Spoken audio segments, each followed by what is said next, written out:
process promises to extend the shelf life of all the seafood that we produce. We might think fishermen and seafood processors would be happy with that news, but as R.C. Chapa finds out, this fish story is not that simple.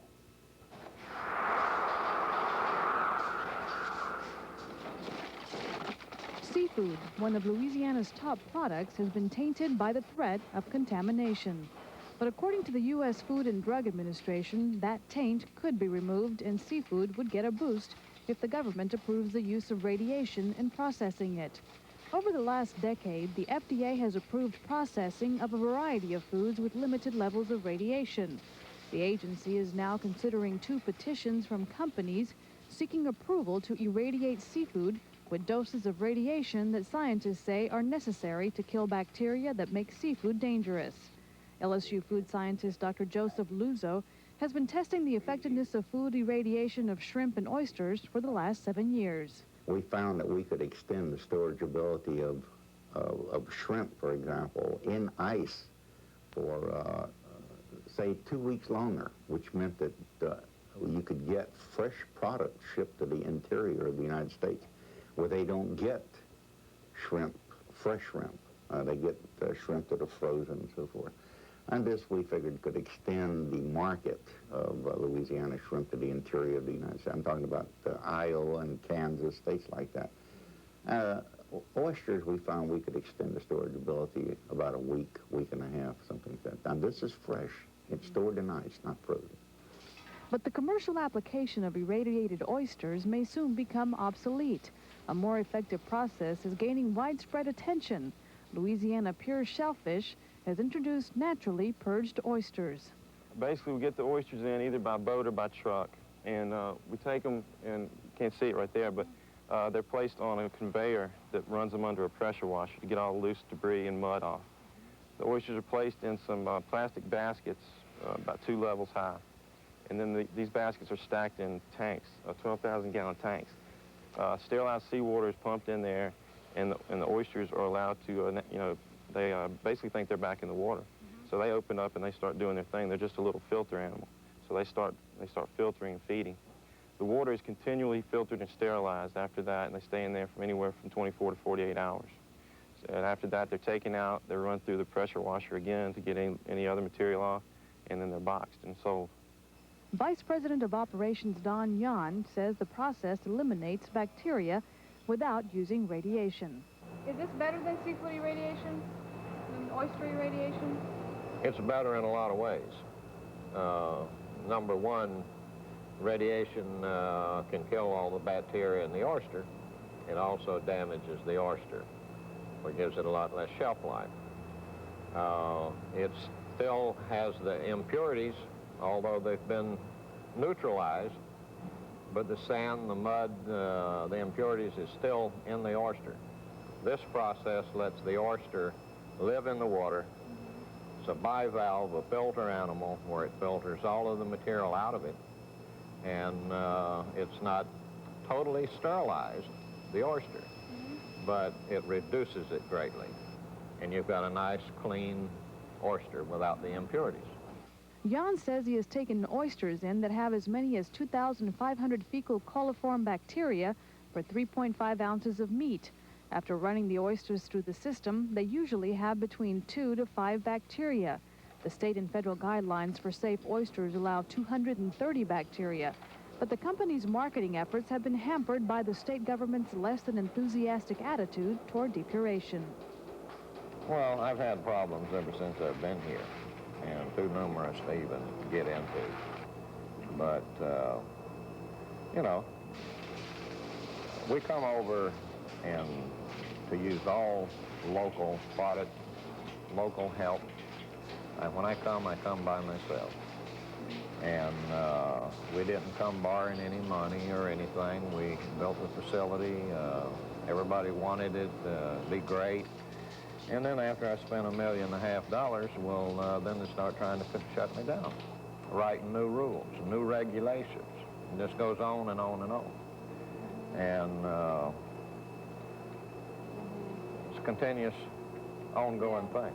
Jan came to Louisiana in 1989 from Florida because he had heard the best oysters in the world were in Louisiana. So he came here and patented his natural purging process. He never expected to have so much trouble running his oyster plant.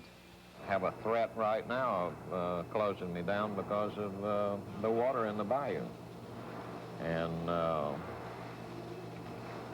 we totally sterilize the water. It's laboratory tested. It has to have 0 bacteria in it before we use it. But they still say we got a problem. Where do your oysters go? They go all over the country. Canada, Miami. We have distributors as far as Denver, Colorado, and Dallas, Texas. But we cover all the East Coast, from Canada to Miami. You don't sell much here in Louisiana? No, very little. Why is that? Price, probably. Jan says he would never succumb to pressures to irradiate his oysters. Last year, the Food and Drug Administration's Seafood Safety Division came to New Orleans to hold its first international conference on seafood irradiation to try to convince Louisiana fishermen to support irradiation. Michael Zaru, owner of this natural food store, was one of many opponents who protested during that conference against irradiation. I think it's important to look at the people that are involved in promoting food irradiation. They are people that are in the industry of nuclear energy or affiliated with or associated with or friends of people that are in the nuclear industry, the defense industry. All of these people are promoting food irradiation. They were the majority of the speakers at the convention that was held here in Louisiana last year. It wasn't someone from, you know, food companies, okay? It wasn't the people from the food industry as much as people that were involved in the nuclear industry and the defense industry. Zaru and other leaders of consumer groups were locked out of the conference, but it didn't stop them from holding their own public awareness campaign. Basically, you have an industry on the run, and they decided to exploit the seafood situation in Louisiana and swoop down in here with their skunk technology, their dangerous technology, and try to sell it to Louisiana seafood industry. And we're here to organize that seafood industry and to give them a strong warning that this is going to damage you possibly quite severely. Everyone in Louisiana, or everyone who comes to visit Louisiana, always talks about our wonderful food, how rich our resources are.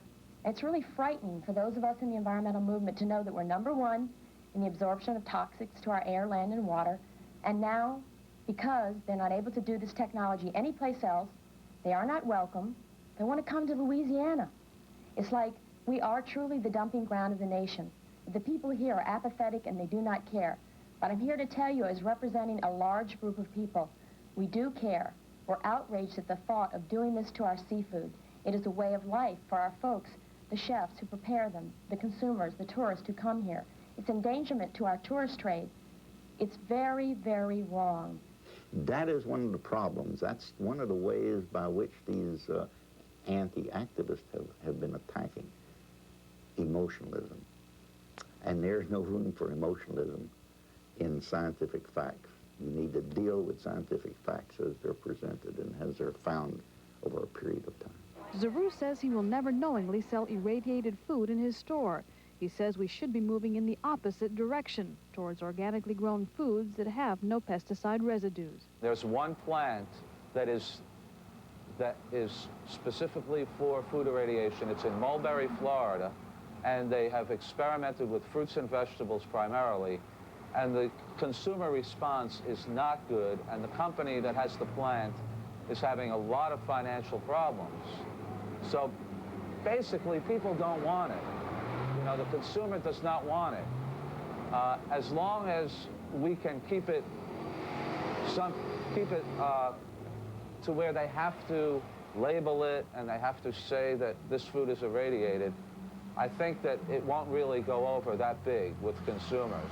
Proponents of irradiation say one of the greatest benefits is that it increases the longevity of food. Scientists say if approved, irradiation would enable people to keep seafood in their refrigerator for up to 30 days without spoiling. Don Yon disagrees. It might make the oyster safer, but it certainly won't make it more desirable. It would have to be consumed quicker, and it would have all the sand and mud and worms or whatever was in the oyster would still be in it. It might be dead, but it'd still be there. This process purges it out.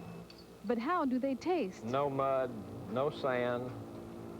All the impurities has been purged out where it's totally clean. The shell, the oyster, the gills around the oyster, everything is totally clean. The salinity has been balanced and everything in it to give it a good taste. And you try it. Let me try it.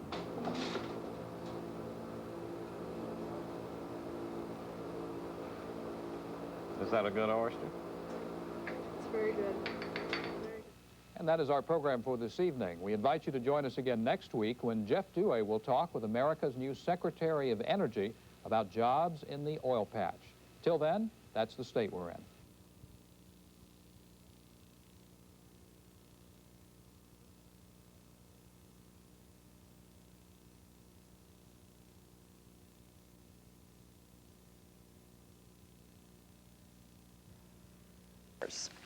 Louisiana leads the nation in the amount of pollution we put into the air, land, and water. That's according to the Environmental Protection Agency, which released its annual toxic release inventory today.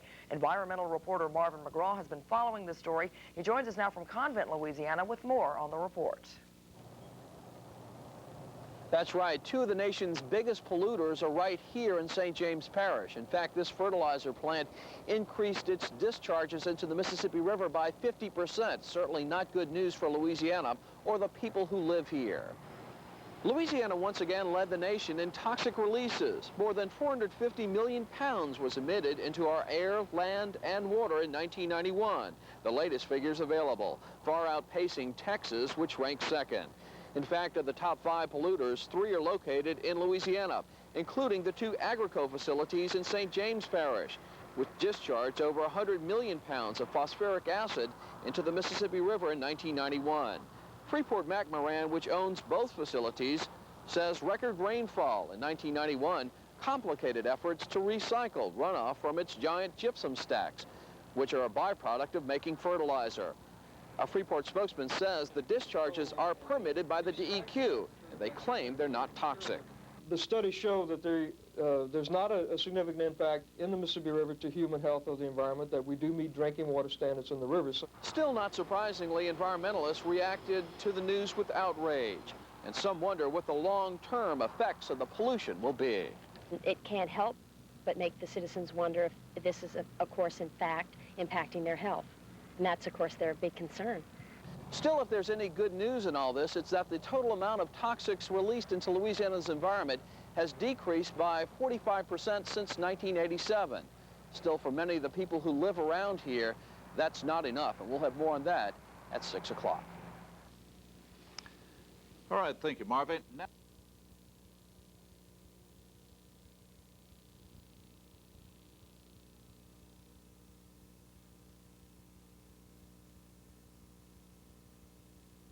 WWL-TV, Channel 4, New Orleans.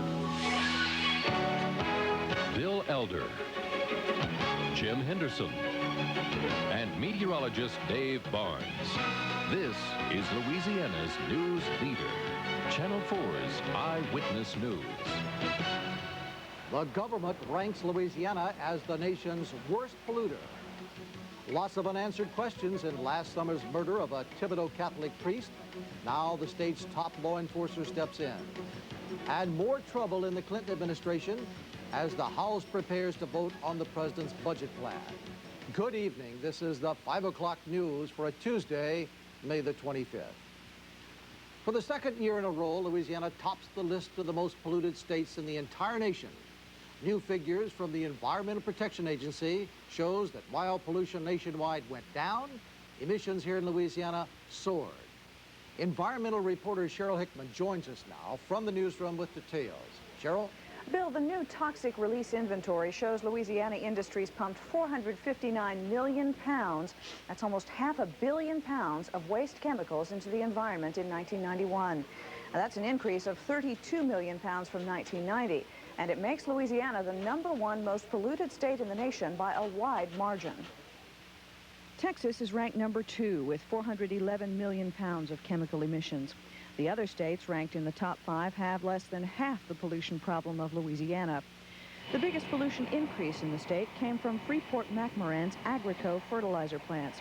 Record rainfall in 1991 washed over their huge stacks of stored gypsum, dumping 130 million pounds of phosphoric and sulfuric acid into the Mississippi River. That makes Agrico the second biggest polluter in the nation. Company executives say they're working to lose that label. By the end of this year, 1993, we will make a 75% reduction in these TRI numbers.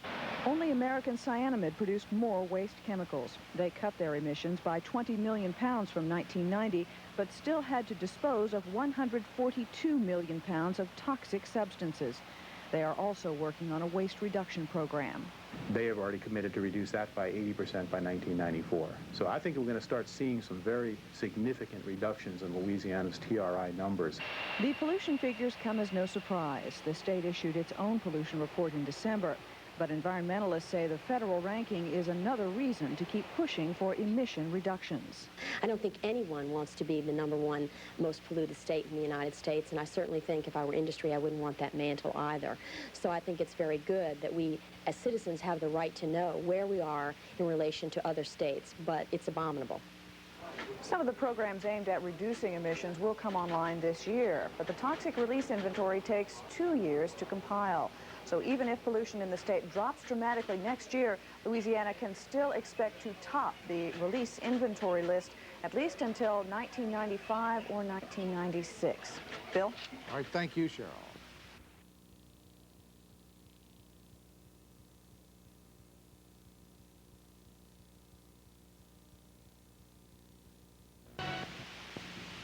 A new federal report shows that while industrial pollution nationwide has declined, Louisiana remains the most polluted state in America. Environmental reporter Cheryl Hickman joins us from the newsroom with more. Cheryl?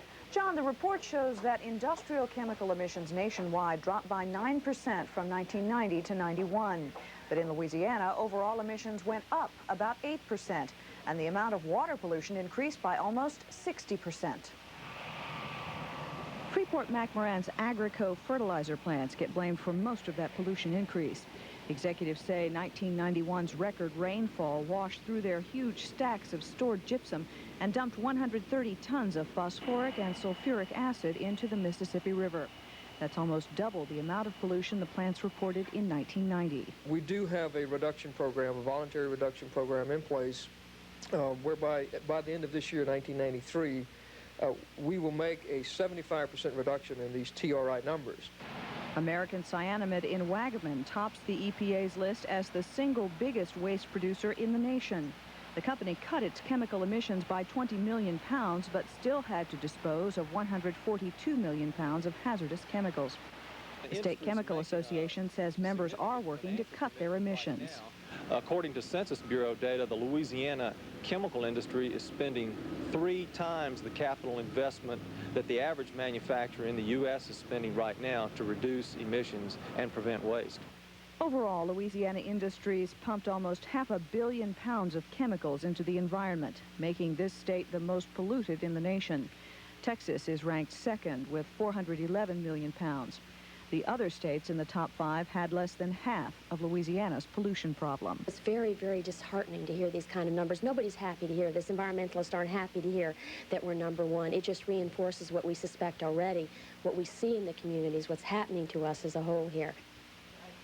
Overall, chemical emissions in Louisiana have dropped about 45% since everyone started keeping records back in 1987, so some gains have been made. But environmentalists and folks who live around the chemical plants say much more needs to be done, and they won't believe that anything concrete is being done until they see much more dramatic decreases in these toxic release inventory numbers. Angela? Okay, thank you, Cheryl.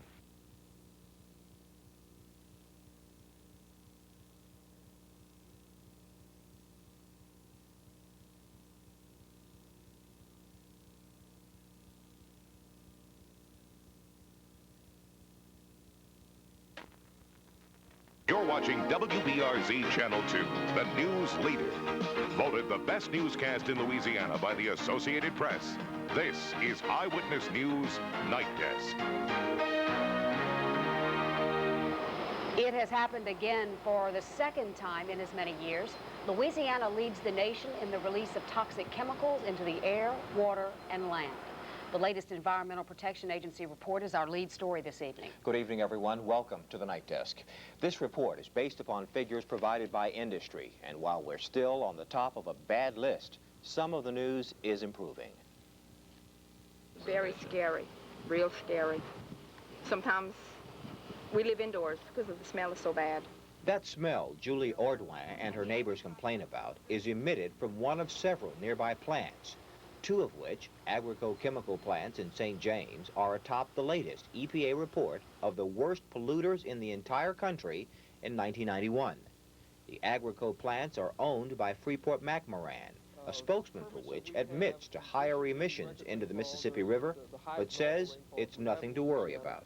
The discharges that we made to the Mississippi River were under the permits and within the standards, which means that they're not having a significant impact on the river.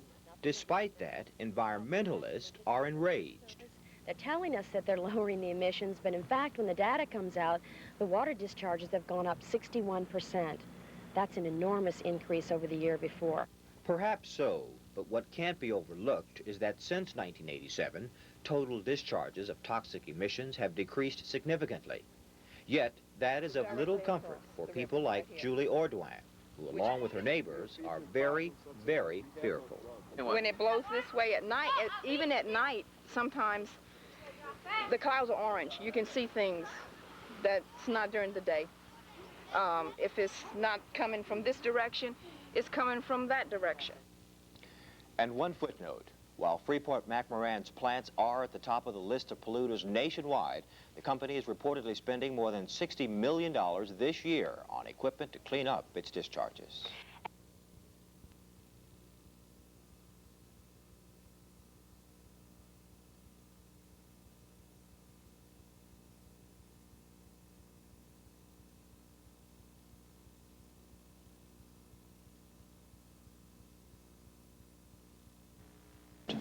The term Cancer Alley may be more of a perception than reality. That's according to a report just released by the LSU School of Medicine. But according to environmental reporter Marvin McGraw, some feel the numbers may not tell the whole story. The report contradicts the widely held belief that the industrial corridor between Baton Rouge and New Orleans is in fact a cancer alley.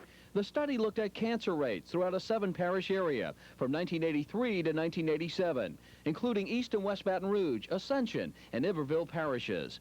It found that rates for all types of cancers were either the same as or significantly lower than the national average throughout all race and gender groups.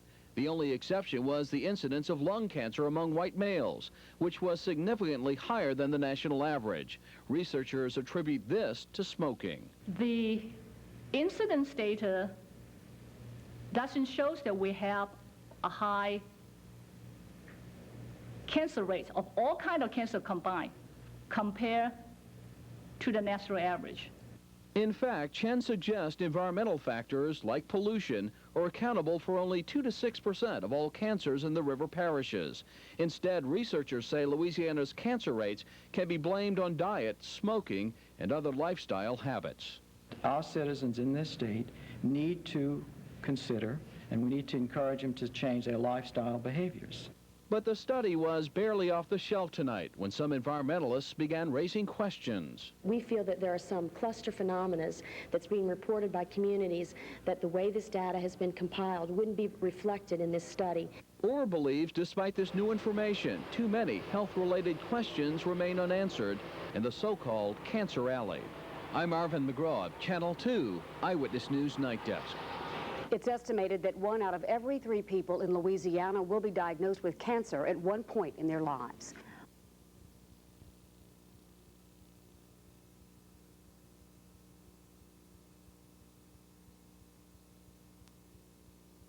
A new study refutes what many consider to be conventional wisdom about cancer and the chemical corridor.